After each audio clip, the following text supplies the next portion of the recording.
It was a peaceful day on Earth. People were walking in the streets, children were playing in parks, and the sky was clear blue. But everything changed in seconds. Without warning, the blue sky turned red. A deep sound came from the clouds, like thunder. But it was louder, scarier. Everyone looked up. A giant shadow covered the city. It was not a plane. It was something huge, something unknown.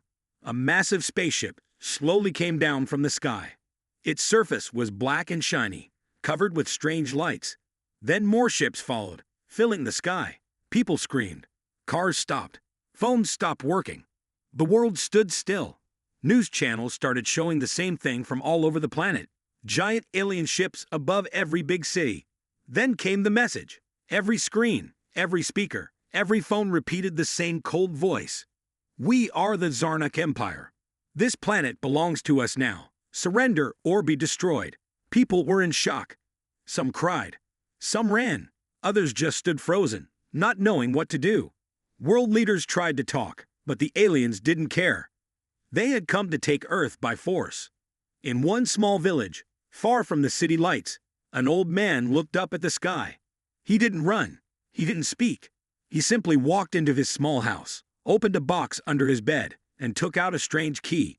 He whispered, "So, it has finally begun." The aliens thought humans were afraid. They believed Earth would fall easily. But deep underground, something had been sleeping. Something the aliens were not ready for. And now, it was about to wake up. The warning was clear, but humans had no time to prepare. Just hours after the alien ships appeared, the skies opened with fire. Bright blue lasers shot down from the ships, destroying buildings, roads, and everything in their path. The war had begun. People screamed and ran for shelter. Cities turned into fire and smoke. Planes were falling from the sky. Satellites went dark. Electricity failed in many places. The world, once full of life, was now filled with fear and silence. Military forces from every country tried to fight back. Jets flew into the sky. Missiles were launched. But nothing worked. The alien ships had shields. Their technology was far beyond anything Earth had ever seen. In Washington, the president was moved to a secret underground base. He looked at the news and asked, "Is there any hope?" Far away, deep inside a hidden mountain bunker, a group of scientists and soldiers were watching too. They were part of a secret project, one the world didn't know about. A young soldier turned to the leader and asked, "Should we activate it?" The leader, a woman named Commander Rhea, stayed silent for a moment. Then she nodded. "Wake up Project Titan." The team moved fast. Lights came on in a dark room. Machines started humming. A tall metal figure stood in the center, quiet but powerful. Back above the surface, the aliens laughed. They thought victory was theirs. They thought humans were broken. But they didn't know what was coming. Deep in the earth, something old, something powerful, had opened its eyes. And it was angry. Buried deep under a mountain, the secret chamber shook as power returned. Bright lights lit up the cold, silent room. In the center stood a giant metal figure, Project Titan. It had been built in secret over many years, using human science and something not from this world. But Titan could not move without one thing: the activation code. Only one man in the world had it, Captain Arman, a war hero who vanished 10 years ago. A small team was sent to find him. They searched forests, rivers, and old army bases. Finally, in a quiet village near the mountains, they found him.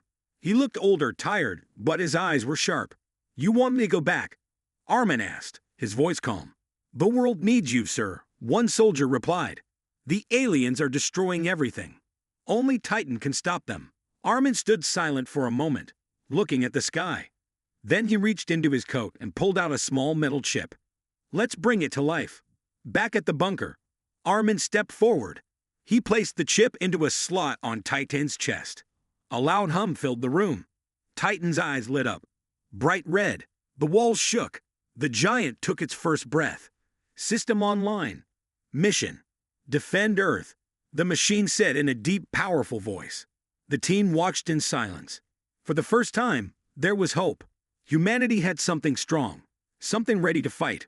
Far above, the alien leader watched Earth with cold eyes. "Prepare the planet killer," he ordered. The final phase of the invasion had begun. But so had humanity's fight back, and Project Titan, was just getting started. The skies were burning. Earth's cities were falling one by one. Alien ships hovered above every continent, destroying everything in their path. But humans were no longer running. They were fighting back. With Project Titan now active, the tides began to change. Titan moved through war zones like a giant protector, crushing alien machines, breaking enemy lines. People watched in awe. For the first time, the aliens were losing. But the enemy had one more weapon. A giant ship, 10 times larger than the others, appeared in Earth's orbit. It was the Planet Killer, a weapon strong enough to destroy an entire world in seconds. It floated silently above the Earth, charging energy. Its core glowed bright red. If it fired, nothing would survive.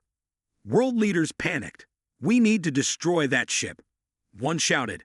Missiles were launched from Earth, but none could reach that high. The alien shields were too strong. Everyone thought it was the end. Inside the secret bunker, Titan's team received the final command. Commander Rhea turned to Captain Armen and said, "There's no other way. We need to send Titan into space." Titan looked up, destination locked.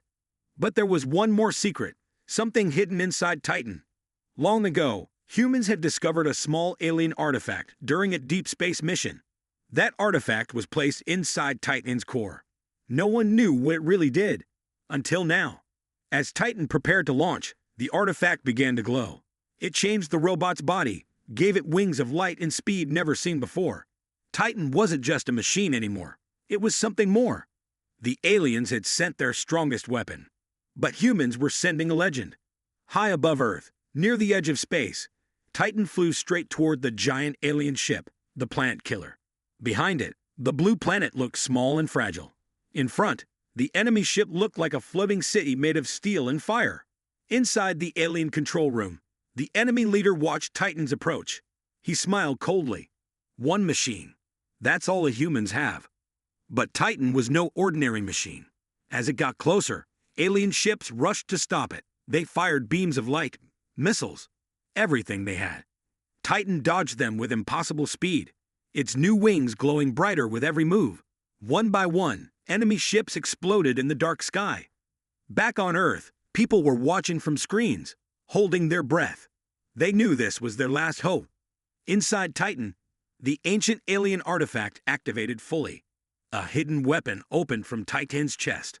A beam powered by energy not even the aliens understood. Titan broke through the final defense and reached the Planet Killer's core. But the ship began charging for its final attack. Captain Armen, speaking through Titan, whispered one last command: protect Earth, at any cost.